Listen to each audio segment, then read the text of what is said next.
1, 2년 후에는 부동산 참사가 올 것이다. 네. 뭐 이런 얘기까지 나오고 있는데 제 의견은요. 어, 동의합니다. 네, 네. 드디어 네. 동산역에서 이승훈 소장님 나락으로 보냈습니다. 다만 지금 정부가 하는 거는 수요 측을 계속 억제하는 정책을 쓰고 있단 말입니다. 물론 공급도 한다고 하지만 실제로 되질 않고 있고 결국 이수적일 수밖에 없다라는 거죠. 그럼 금리가 다시 정상화됐을 때는 어떻게 되느냐? 공급 부족에 의한 가격 상승이 나타날 수밖에 없는 거죠. 그러니까 금리를 부동산을 잡겠다는 그 발상 자체는 대단히 잘못된 것이고 보유세를 올리게 됐을 때는 이거는 결국은 또 시차를 두고 가격을 올리는 구조가 되거든요. 보유세를 올리면 집값이 잡힌다고 생각하시는 분이 되게 많아요. 일단 보유세를 올려요. 그러면 보유세라는 거는 갖고 있는 사람 입장에서는 비용의 증가입니다. 사람들이 집을 안 사게 돼요. 그 상태에서 후속부 시장의 영향이 뭐냐면 공급자들이 공급을 안 합니다. 집을. 아니 집 살 사람이 없는데 누가 공급해요? 전세 월세 가격이 폭등을 해요. 그래서 그 전세 월세가 폭등하게 되면서 내가 냈던 세금만큼 그걸 보전을 해줍니다. 그래서 수익률이 다시 맞춰지고 폭등하게 되면서 다시 가격이 올라요. 여전히 다주택자가 문제이고 이 세금 정책을 쓰거나 보유세를 높이면 집값을 잡을 수 있다라는 스탠스를 갖고 있다 보니까 공급은 제대로 안 되고 있고 저는 이렇게 가면 1, 2년 뒤에는 정말 큰일 난다고 봅니다. 폭등 지금까지 오른 건 오른 것도 아니라고 저는 말씀드릴 수 있어요. 자신 있게. 소장님, 네. 그럼 이제 오세훈 시장 공급 정책이 속도를 내게 되면 네. 만약에 진짜 지금 있는 구역을 더 확장할 거 아니에요? 만약에 이제 네, 그렇죠. 구역 지정을 더 많이 할 것이고 그러면 결론은 이제는 성과를 내야 된다는 거죠. 오세훈 시장님 입장에서는 지정 많이 해놨으니까 모아타운이든 신통이든 만들어진 거 보고 싶다. 네. 아내들이. 그러니까 그게 몇 개 터져 나오기 시작하면 진짜 더 속도를 낸다라고 하는데 저는 한편 좀 부담되는 거는 서민 입장에서 그럼 나는 이제 결국 서울에는 못 산다는 느낌이 드는 거죠. 그게 다 아파트가 되고 서민이 살아야 되는 빌라나 네. 이런 주거 사다리 역할을 할 수 있는 대체주택이 없어지면 네. 오피스텔 가야 되나요? 저희 어떻게 살아야 되나요? 그렇죠. 그러니까 이제 공공의 역할도 되게 중요하게 되는 겁니다. 그러니까 네. 공공이 물론 저소득층이라든가 청년층이라든가 이런 친구들한테 아, 이런 공주택. 네, 이런 분들한테 이제 공공 이런 정책도 하거니와 뉴스테이 같은 사업 같은 거는 중산층을 위한 그런 정책이었거든요. 그런 것도 같이 병행을 해야 한다고 보는 거죠. 인센티브를 주고 줘서 사업성을 증대시켜 주되 그만큼의 이제 공공성도 이제 가져오긴 해야겠죠. 서울시에서도 이러이러한 혜택을 주게 되는 거니까 거기에 일정 부분은 공공 기여를 해라라는 게 실제로 지금 다 있지 않습니까? 그런 것들을 통해서 이제 집을 마련하지 못한 분들한테 최대한 제공을 해서 양쪽이 다 어울려서 살아야겠죠. 네. 그러나 이제 궁극적으로는 이제 집을 가지지 않고 임대로만 살게 되면은 좀 주거에 대한 불안성이 있기 때문에 저는 독자분들한테 집을 마련하시라고 이제 말씀을 드리되 그럼에도 불구하고 뭐 여러 가지 연유로 인해서 못 하시는 분들은 그건 국가에서 또는 이 서울시라는 커다란 지자체에서 힘을 써가지고 네, 공공에서 공공에서 어느 정도 도움을 줘야죠. 그것 같이 병행해 가야 되는 겁이긴 합니다. 아무리 자본주의지만. 정책이 지금 사실 정부에서 잘하고 있다는 얘기가 별로 없어요. 예. 그럼 이제 이런 정책이 계속 이어지게 된다면 네. 오세훈 시장님이 인터뷰에서 말씀을 하셨는데 좀 세게 말씀하신 것 같아요. 1, 2년 후에는 부동산 참사가 올 것이다. 네. 뭐 이런 얘기까지 나오고 있는데 음. 이거 어떠세요? 그 사실일까요? 참사가 나온다는 건 집값이 완전 폭등한다는 얘기 아닌가요? 그럼 맞아요. 그러면? 제 의견은요. 음. 어 동의합니다. 아, 네, 네. 드디어 네. 동산역에서 이승훈 소장님 나락으로 보냈습니다. 이렇게 동의하시면 큰일 나는데 네, 괜찮으시겠어요? 네, 근데 저는 이걸 계속 주장했던 사람이고 아, 그래요? 네, 그러니까 어쩔 수 없는데 예. 왜냐하면 예. 제가 이 얘기를 언제부터 했냐면은 제 채널에 영상에도 여러 때 떠 있지만 한 거의 3년 전부터 얘기했던 것 같아요. "이렇게 가면 큰일 난다." 21년 8월 달에 금리 인상을 하고요. 그때까지 뭐 엄청났던 불꽃이 사그라들기 시작하면서 22년 확 빠졌거든요. 22년에 전체적으로 부동산 경기가 좋지 않으니 네. 어떤 공급자가 공급을 하겠습니까? 그때는 음. 뭐 빌라 공급이든 아니면 아파트 공급이든 다 안 했단 말이에요. 그러니까 음. 그때부터 인허 가량이 끊어지기 시작합니다. 아. 그럼 22년도에 인허 가량이 끊어지게 되면 입주까지 보통 한 요즘에 한 3년 반 4년 걸리니까 26년, 25년 말서부터는 이거 입주량이 점점 급전직하하고 있다. 그러면 공공에서 뭔가 거기에 민간에서 못 해준 영역만큼 채워줘야 되는데 그것도 아니고 그건 다 안 하고 있는데 22년 문제가 아니다. 22, 23, 24, 25년 계속 인허 가량이 떨어지고 있으니 26, 27, 28, 29 어떻게 할래? 이렇게 되는 겁니다. 그래서 굉장히 심각한 문제가 되었는데 실제로 그래서 25년서부터 문제가 불거졌죠. 네. 매매가 올랐고 전월세가 올랐고 지금도 이어지고 있는 상황이란 말입니다. 그런데 그동안에도 지금도 인허가가 늘거나 하진 않아요. 그럼 1-2년 이렇게 가게 되면은 정말 심각한 문제가 생길 수 있다고 저는 보는 거고요. 다만 지금 정부가 하는 거는 수요 측을 계속 억제하는 정책을 쓰고 있단 말입니다. 물론 공급도 한다고 하지만 실제로 되지는 않고 있고. 그러면 이 수요 억제 그 정책이라든가 내지는 금리 같은 것들이 인상이 지금 될 것 같은데 여러 가지 연유로 요걸로 인해서 가격의 상승 흐름을 약간의 지연시키는 효과는 있을 수 있어요. 또 아무래도 금리가 올라가면 부동산이 부정적이니까. 근데 금리라는 것은 뭐 한없이 올라가지도 한없이 내려가지도 않고 올라갔으면은 어느 정도 경기 상황이 정리가 되게 되면 내려오는 거고 또 내려간 것도 너무나 활성화돼 있으면 다시 올리는 거고 결국은 중립금리 선에서 다시 그 범위 내에서 움직이게 되는 거거든요. 계속 올라가는 게 아니에요. 이건 결국 이수적일 수밖에 없다라는 거죠. 그럼 금리가 다시 정상화됐을 때는 어떻게 되느냐? 공급 부족에 의한 가격 상승이 나타날 수밖에 없는 거죠. 그러니까 금리를 부동산을 잡겠다는 그 발상 자체는 대단히 잘못된 것이고 결국은 신규 공급을 많이 해서 시장 안정화 시켜야 되는데 전혀 안 되고 있잖아요. 수년째. 그게 누적됐단 말이에요. 그러면은 지금부터라도 뭔가 대책을 세우고 적어도 지금 열심히 공급해서 몇 년 뒤부터는 안정이 되고 이런 시그널을 주면서 사람들 심리를 안정시켜야 되는데 그런 게 지금 전혀 없고 여전히 다주택자가 문제이고 이제 세금 정책을 쓰거나 보유세를 높이면 집값을 잡을 수 있다라는 스탠스를 갖고 있다 보니까 공급은 제대로 안 되고 있고 저는 이렇게 가면 1-2년 뒤에는 정말 큰일 난다고 봅니다. 네, 폭등 지금까지 오른 건 오른 것도 아니라고 저는 말씀드릴 수 있어요. 자신 있게. 이게 많이 올랐지만. 네. 이게 이재명 대통령뿐만 아니라 그 진보 정권이 그 권력을 잡으면 왜 집값이 이렇게 오르는 건지. 우연일치가 아닌 것 같아요. 그러니까 사실 저는 이게 그 경제 사이클 패턴에 맞춰져 가지고 운이 없어서 그런 거 아닌가 이런 생각도 해봤는데 방향 자체를 그렇게 만들어가는 거라는 생각이 들기는 하는 게 이재명 부동산 정책이 성공이냐 실패냐라고 이제 물어보시는 분들이 있다면 이재명 대통령님은 이렇게 말씀하시는 거예요. 가격 상승 압력 내가 나름 잘 막아왔다 이렇게 말씀을 하시는데 맞습니다. 시작이 잘못되어 있는 거 아니에요? 지금 생각 자체가 잘 못 막았는데 왜 잘 막았다고 생각하시는지 모르겠어요, 저는. 뭐 그렇게 발언할 수밖에 없는 상황이었는지는 모르겠지만 네네네. 또는 그렇게 뭐 진짜로 네. 생각하실 수도 있는 거고. 네. 어. 그러나 인제 그거는 어차피 가정이니까 정답은 알 수가 없지만 보통은 그렇게 생각을 하지 않죠. 뭐가 됐든 간에 가격은 급등을 해 버렸고 굉장히 피해 보는 특히나 무주택자분들이 전월세 시장에서 굉장히 고생하고 있는데 '나름대로 잘했다.' 뭐 이러고 있으면은 좀 곤란하지 않을까 생각이 들고요. 그러니까 뭐 그건 주식은 정부가 잘해서 올렸다고 말씀하시고 부동산 올라간 거는 내 탓이 아니다라고 얘기를 하시면 또 앞뒤가 안 맞는 얘기 같아요. 네, 그래서 뭐 이 부분에 대해서는 각자 생각이 있으시겠지만 예, 좀 정부가 다른 정책으로 어떻게 했으면 근데 물론 현 정부의 잘못만으로 이렇게 된 거는 아니에요. 왜냐하면 그쵸. 이거는 진작에 뭐 전 정부도 마찬가지고 뭐 그 예전 서울시장도 마찬가지고 뭐 그런 것들로부터 누적돼서 쌓아온 결과인 거지 뭐 어떻게 누가 대통령이 돼서 어떤 정책을 피우면 싹 이렇게 바뀌어 이런 건 없습니다. 시장이라는 게. 예. 그러면 세상 어딘가에서는 완전히 부동산 가격을 딱 잡는 그런 게 나타났어야 되는데 계속 평생 장기 우상향하는 거잖아요. 부동산이라는 것을. 터지니까. 근데 이제 많은 분들이 착각을 하는 게 뭐냐면 굉장히 뛰어난 지도자가 나와서 이러한 정책을 딱 쓰게 되면 혹은 이러한 정책을 하나 둘씩 펴게 되게 되면 집값이 안정될 거야라는 착각을 하고 계시는 분이 워낙 많기 때문에 안타까운 거죠. 그럼 저는 이제 방금 말씀드렸던 게 진보라서 그런 성향이 또 어쨌든 그 당의 어떤 그 가치관이나 이런 것들이 예. 방향성이 그렇기 때문에 그러는 거 아니냐고 했지만 그렇진 않네요. 결국은 뭐 시장 그것만은 아닙니다. 예. 그것만은 절대로 아니다. 그것만은 아니고 그게 이제 누적된 사실 거죠. 강남 같은 경우에 보시면은 뭐 2년 전만 해도 1년 전만 해도 저절로 가격이 잡히고 그랬었거든요. 그러니까 네. 너무 올랐으니까 뭐 네.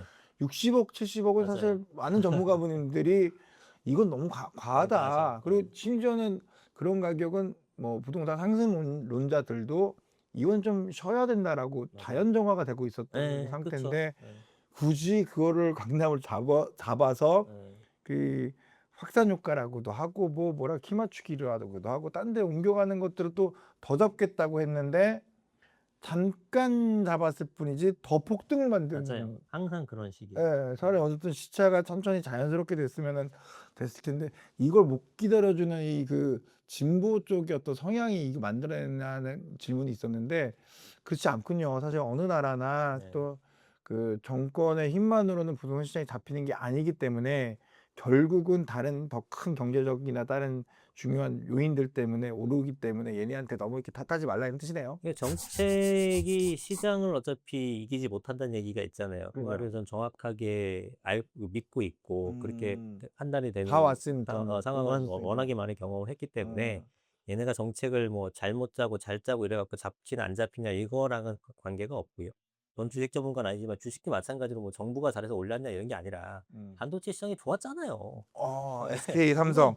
이 좋았던 시장이 있으면은 올라가는 거고 안 좋은 시장이 있으면 떨어지는 거지. 그거를 누가 잘했냐 못했냐는 아닌 것 같다는 판단이 듭니다. SK 삼성 있으세요 없으세요? 있는데 네. 매우 작게 있어서 너무 아쉽습니다. 네. 그러니까요. 저희 몇 주 있어요, 몇 주. 이번에 그 애들 저기 이름으로. 어떤 분은 네. 1억 가지고 막 3억씩 만들고 막 그랬대요. 아유, 몇 개월 동안에 진짜로 부럽네요. 엄청 사실 따따블 쪘잖아요. 네. 그러니까 이게 어떤 시장 주식이 이렇게 먹는 시장도 있구나. 제 거는 그러니까 뭐 제 아이 명의로 해놓은 거는 네. 1,500 몇 프로까지 돼 있어요, 수익률이. 어머, 근데 어머. 근데 이제 뭐 조금이시니까. 네. 아. 5주, 6주 이렇게 돼 있으니까. 아니 결국은 근데 하이닉스하고 삼성전자가 이렇게 잘 되잖아요. 예. 잘 되면은 이분이 이제 돈을 1억에서 이제 뭐 3억, 4억 번 거예요. 이분이 지금 결국은 뭐 하겠어요? 부동산. 왜? 네. 그 돈 자기가 음. 번 돈 가지고 이제 불안한 거예요. 당연하죠. 불안. 이게 네. 뭐 3억 가지고 10억을 벌었던 10억, 네. 30억을 벌었던 네. 이미 불안해지신 거예요. 네. 결국은 이제 부동산 쪽으로 옮겨가더라. 저는 이번에 깜짝 놀랐어요. 그래서 돈 번 사람들이 결국은 부동산 옮겨가는 게 잘하는 것 같다라는 생각도 들고 네. 그럴 수밖에 없다는 생각이 들긴 하던데 네. 결국은 주식이 잘 되면 부동산으로 옮겨가는 건가요? 네, 그거는 뭐 확실한 명확 관한 얘기예요. 왜냐하면 여러분 생각해 보시게 되면 앞서 언급해 주셨지만 근데 자금이 조금밖에 없으면 이건 하이 리스크 하이 리턴 투자를 얼마든지 합니다. 그냥 갖고 있는 거 100만 원 올인 투자 할 수 있죠. 뭐 이러면 100만 원이고 따면 300 이러면 하죠. 근데 내 전 재산이 30억인데 30억 넣고 이러면 빵원 따면 100억. 그럼 확률적으로 해야 되죠. 30억 잃느냐 70억 따느냐니까. 예. 네, 50-50라며요, 확률이. 그래서 누가 하겠습니까, 그거를? 절대 못 해요. 네, 그러니까 돈이 많으면 많을수록 사람들은 일정 비율의 일정 비중을 포트폴리오상 안전 자산을 옮기게 된다고요. 네, 그러니까 내가 급작스럽게 땄어. 급작스럽게 잃을 수도 있거든요.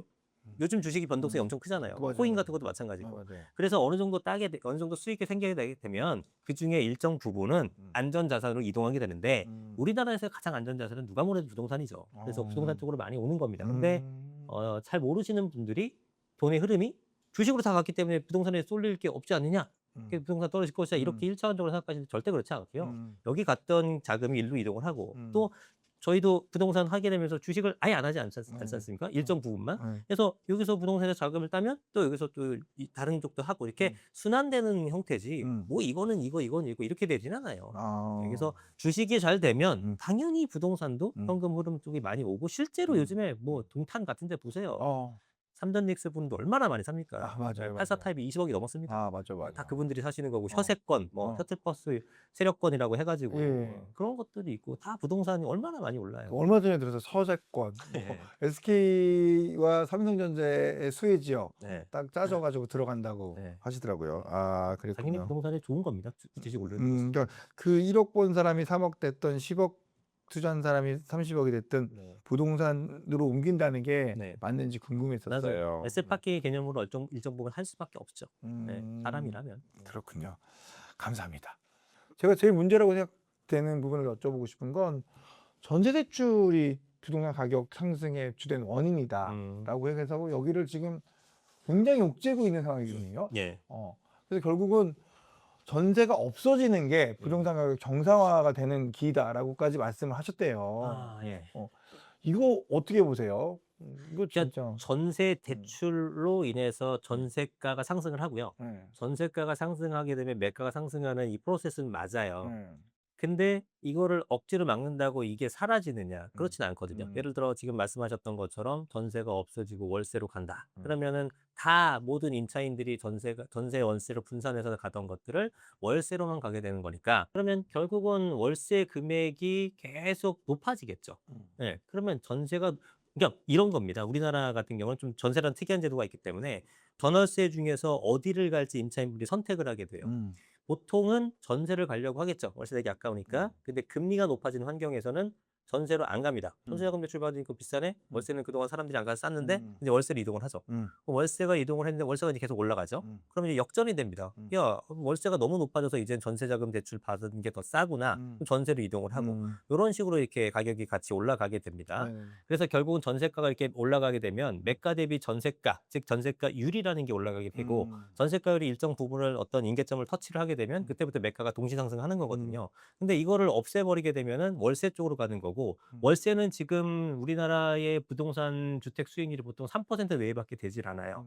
그러면 이게 계속 3에서 3.5, 4%, 4.5 이렇게 올라가게 되겠죠. 그래서 매매가 상승의 속도는 지연시킬 수 있지만 월세가 계속 올라가게 되면서 결국은 수익률은 맞춰지게 됩니다. 사람들이 기대하는 수익률, 요구 수익률이 맞춰지게 되고 네. 결국은 매가가 올라가요. 이게 결론은 아. 뭐냐면 전세가 없어지게 된다고 하더라도 매매가 상승에 대한 속도를 예를 들어서 올해 하반기에 올라갈 거를 내년 상반기나 내년 하반기에 올라가게끔 늦추는 효과는 있겠지만 올라가는 것 자체는 전혀 문제가 없고 이 상황에서 부작용은 뭐냐면은 사람들은 전세를 선택도 못하고 비싸진 월세에만 들어가야 된다. 무주택자분들은. 그러니까 그런 더 큰 사회적 부작용이 있기 때문에 오히려. 네. 이거 근데 문제는 이렇게 주거 안정에 문제가 굉장히 생기네요. 심각해지는 거죠. 이게 더 중요하죠. 어떻게 보면은. 사실 우리나라가 이제 다른 나라랑 다른 부분이 사실 매매가 기준의 월세가 잡히는 게 아니기 때문에 전세가 기준의 월세가 잡히다 보니까 네. 주거 안정에 대한 만족도가 해외에 비해서는 엄청 좋은. 맞아요. 네. 뉴욕이나 도쿄에서는 못 산다 막 이러잖아요. 너무 월세가 비싸가지고. 장난 아닙니다. 그에 비해서는 엄청나게 좋은 구조를 가지고 있는 상황인데 그나마 네. 이걸 없애자고 하는 거는 또 다른 어떤 걱정이 좀 생기긴 근데 하더라고요. 이게 없앤다고 없어지는 것도 아니고요. 네네. 그냥 금리에 따라서 그런가요? 많이 영향을 미치게 될 텐데 요즘엔 전세도 전세 자금 대출 금리라는 걸 받지 않습니까? 네네네. 그러면 금리가 인하되는 환경이 오게 되면 음. 전세 쪽으로 또 많이 쏠리게 돼요. 이게 어. 자연스럽게 이거 뭐 법적으로 임의로 없앨 수도 있는 것도 아니고. 이게 이제 금리가 높냐 낮냐에 따라서 이게 수요가 왔다 갔다 하는군요. 그렇죠. 왜냐면 이제 내가 집을 구할 때는 주거비가 싼 데로 가는 게 당연히 현실적이잖아요. 그럼 월세가 싸냐 전세가 싸냐를 비교해 봤을 때 월세는 뭐 시장가로 다 정해져 있는 것이고 전세는 이 대출 금리가 높냐 낮냐에 따라서 주거비가 달라지기 때문에 이게 만약에 대출 금리가 높다 그럼 월세로 갈 것이고 대출 금리가 낮다 그럼 전세로 갈 거거든요. 그러니까 대출 금리가 결국 낮아지게 되면은 다시 전세가 수요가 늘어나게 될 것이고 지금처럼 금리 인상기를 얘기하고 있을 때는 당연히 월세 쪽으로 쏠리게 돼서 지금 매일 보시는 기사가 월세 급등하고 있다. 뭐 작년에 비해서 1년 만에 10% 올랐네. 뭐 이런 기사가 계속 뜨는 거죠.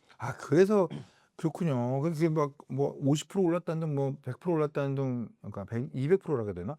엄청 올랐다는 그 이야기가 그래서 왔다 갔다 하는군요. 네. 알겠습니다. 감사합니다. 굉장히 궁금했어요. 전월세의 구조를 바꾸겠다고 하는데 이게 부동산 시장에 어떤 영향을 미칠지 좀 궁금했는데 확실히 느껴지는 것 같네요. 이번에 정부가 이런 말을 하고 있어요. 그러니까 결국은 장특공 얘기 좀 이슈가 되고 있고 네. 보유세 얘기가 이슈가 되고 있는데 부동산이 사치품이 된 만큼 서구 선진국만큼 보유세를 부담해야 된다. 뭐 이런 얘기들을 하고 있는데 네. 보유세 얼마큼 오를 것 같으세요? 오르긴 오를 것 같고 어. 지금 뭐 세율도 올리겠지만 그건 이제 뭐 국회 통과라는 과정이 있기 때문에 시행령으로 할 수 있는 뭐 공정시장 가입 비율이라든가 이런 거부터 할 수 있는 것도 하겠죠. 뭐 어쨌든 저렇게 얘기를 하고 안 하기도 뭐하기 때문에 아마 올릴 거는 같습니다. 근데 뭐 불과 이제 7월 달에 올린다고 하니 7월 달에 이제 발표한다고 하니까 내용 보면 자세히 알겠지만 이 보유세가 사실은 이거 맨날 나오는 얘기지만 우리는 보유세가 낮은 대신에 또 양도세나 취득세 이런 거래세가 굉장히 좀 비싸고 이런 부분들에 대한 전반적인 형평성을 따져봐야 되는 건데 약점만 딱 찾아가지고 그것만 집중 파게 되면 뭐 사실은 좀 불합리하긴 하죠. 근데 이제 보유세 자체만 놓고 보더라도 그게 이제 비싼 거냐, 우리가 지금 굉장히 저렴하게 돼 있는 거냐. 사실은 다주택자분들이라든가 고가주택 소유자들은 꽤 많이 냅니다. 지금 보유세 부분도. 예, 그런 부분이 있고. 맞죠. 완전 많이 하죠. 네, 그래서 우리가 절대적으로 이제 외국에 비해서 그냥 뭐 작은 주택 하나 정도 갖고 계신 분들은 상대적 비교에서는 적을지 모르겠지만 뭐 다른 것들까지 합하게 되면 또 그렇지 않은 경우도 많고요. 뭐 이게 결국은 제가 무슨 말을 하건 간에 정부는 뭐 생각했던 말대로 하겠지만 보유세를 올리게 됐을 때는 이거는 결국은 또 시차를 두고 가격을 올리는 구조가 되거든요. 보유세를 올리면 집값이 잡힌다고 생각하시는 분들이 되게 많아요. 근데 그거는 뭐 그렇게 생각할 수밖에 없죠. 당연히. 못 부동산 쥐고 있으니까. 예.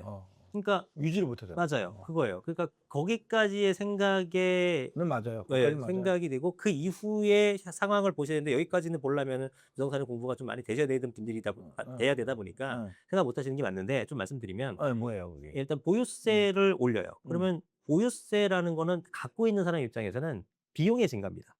내가 한 뭐 1년에 뭐 500만 원 내던 걸 갑자기 뭐 1,000만 원, 1,500만 원 내다 실제로 그러면 막 그러고 네, 있으니까. 500만 원, 1,000만 원 더 늘어나는 거잖아요. 그러면은 나는 이거를 갖고 있음으로 해서 월세를 얼마를 받고 있고 네. 나중에 팔았을 때에 대한 어떤 기대 차익률 같은 거를 계산해서 나는 뭐 연간 한 5% 정도 상승할 것 같아라고 해서 보유했던 건데 이게 이제 뭐 그 보유세를 늘어나게 됨으로써 수익률이 낮아지게 되는 겁니다. 4%든 3%든. 그러면 이게 가격이 오르기가 힘들어요. 비용이 늘어난 거니까 이 집에 대해서. 그러면 수요자들이 일단 없어지게 됩니다. 그러면서 가격이 빠지는 것처럼 보이게 돼요. 그쵸, 그쵸. 근데 실제로는 이제 갖고 있는 사람들이 싸게 팔 생각은 안 하다 보니까 저렴하게 거래가 되진 않아요. 단 거래가 끊기게 되겠죠. 올라가지도 못하면서. 그러면 이제 후속 조치 여기까지가 가격이 떨어진다라고 주장하시는 분들의 근거인데 네네. 요 과정은 맞아요. 네. 근데 그 상황에서 시장에서 어떤 일이 발생하게 되면 사람들이 집을 안 사게 돼요. 안 사잖아요. 보유세가 낮아지게 수익률도 낮고 사게 되는 순간 보유세를 많이 내라고 하니 나는 집을 안 사고 전월세 그럼 가겠어. 집값이 떨어지는 거 아니에요? 그러니까 집값이 떨어지게 되죠. 거래는 없더라도 집값이 떨어지게 될 겁니다. 예. 흑과상으로. 예. 그 상태에서 후속의 시장의 영향이 뭐냐면 어. 공급자들이 공급을 안 합니다. 집을. 아니 집 살 사람이 없는 누가 공급해요. 하는 순간 망이 생겼는데 그러면 안 그래도 부족한 공급 부족이 더 심화가 됩니다. 그럼 무슨 일이 생기냐면 전세 월세 가격이 폭등을 해요. 그래서 그 전세 월세가 폭등하게 되면서 내가 냈던 세금만큼 그걸 보전을 해줍니다. 그래서 수익률이 다시 맞춰지고 폭등하게 되면서 다시 가격이 올라요. 결국은 매매가 지연 효과밖에 없는 거예요. 보유세가. 근데 거기서 문제는 뭐냐면 그러는 과정 속에서 보유자분들은 1, 2년 버티고 나는 어차피 내려가는 것처럼 보이는 금액이 다시 올라가고 더 많이 올라가고 전월세는 많이 받아. 이 세금은 충분히 이걸 상계시켰어. 제일 걱정되는 건 누구예요? 무주택자분들이에요. 보유세를 올리면 무주택자분들이 난리가 납니다. 전세 월세 그 높아진 거를 다 본인들이 직접 맞으셔야 되는 건데 제일 박수 치는 분들이 무주택자분들이 보유세 올리라고 하는 거잖아요. 실제로는 그분들이 가장 피해자거든요. 그러니까 이런 정책을 쓰려면 이 정책이 잘못됐다 잘됐다가 아니라 상황에 맞게 써야 되거든요. 언제 써야 되냐면 공급이 많을 때. 공급이 많으면 이 사람들 가격을 떨어뜨리면서 전월세 가격이 안 올라가게 안정시킬 수 있잖아요. 공급이 많으니까. 근데 공급이 하나도 없는 상태에서 이걸 쓰게 되면 난리가 납니다. 야, 이게 사실 얼마 전에 최진권 대표님하고 오셨다고 하셨거든요. 네. 그러니까 이렇게 똑같은 얘기를 해주셨는데 네. 그 우유 공급하는 거하고 소 사료 주는 걸 얘기하면서 왜 이렇게 우유값이 비싸냐 네. 이렇게 돼서 출발했던 얘기가 결국은 그렇게 1차원적으로 보유세 네. 낮추듯이 했더니 그 공급업자들이 공급을 안 하더라. 하나죠. 이렇게 깊은 해안들을 가지신 이분들의 이야기를 들으시니까 좀 여러분들 어떠신 걱정이 좀 사라지나요? 보유세 때문에 막 집 내놓고 어떡하지 고민하시는 분들이 있었는데 직접적으로는 이런 얘기를 들어보니까 참 쓸데없는 고민을 했구나. 오히려 그 방향을 리드하고 계시는 분들이 이런 걸 듣고 좀 올바른 정책을 좀 자연스럽게 펼쳐 나가야 시장에 어떤 왜곡이 없겠군요. 그렇죠. 네. 결국은 오히려 보유세로 인해서 이 가격 어떤 그 압박이 되고 가격의 어떤 하락은 또 다른 어떤 큰 리스크를 불러오는데 그거를 모르고 막 정책을 펴나가니까 우리가 네. 이렇게 힘들어질 수 있는 거군요. 그렇죠. 감사합니다. 큰 공부가 되네요.